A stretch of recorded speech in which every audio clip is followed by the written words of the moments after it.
তারা হয়তো এই হাদিস জানে না, আল্লাহ পাক ওদের কানের মধ্যে আমার এই হাদিসটা যেন পৌঁছে দেন, আমিন। নবী সাল্লাল্লাহু আলাইহি ওয়াসাল্লাম বলেছেন, আমি মেরাজের রাতে যখন গিয়েছি তখন এক শ্রেণীর মানুষকে দেখেছি, ওদেরকে শাস্তি দেয়া হচ্ছে। কি শাস্তি? জাহান্নামীদের রক্ত এবং পুজ ওদেরকে খেতে দেয়া হচ্ছে। জিবরাইল আলাইহিস সালামকে জিজ্ঞাসা করা হলো যে এরা কারা? তিনি বললেন, এরা আপনার উম্মতের সেই সব ব্যক্তি যারা মাদকদ্রব্য সেবন করত।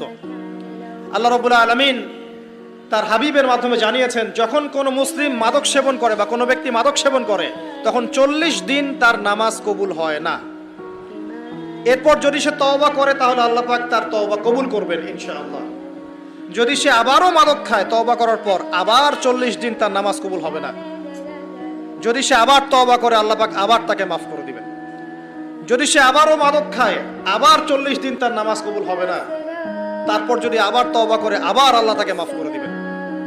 এরপরেও যদি সে আবার মাদক দ্রব্য সেবন করে, নবী সাল্লাল্লাহু আলাইহি ওয়াসাল্লাম বলছেন তাকে আল্লাহ রাব্বুল আলামিন পরকালে মৃত্যুর পরে তিনাতুল খাবাল পান করাবেন। তিনাতুল খাবাল। জিজ্ঞাসা করা হল, ইয়া রাসূলুল্লাহ, তিনাতুল খাবাল কি জিনিস? নবী সাল্লাল্লাহু আলাইহি ওয়াসাল্লাম উত্তর দিচ্ছেন, এটা হচ্ছে জাহান্নামীদের রক্ত, মাংস, এগুলো পুড়ে পচে যে রসটা বের হবে, এটা হচ্ছে তিনাতুল খাবাল।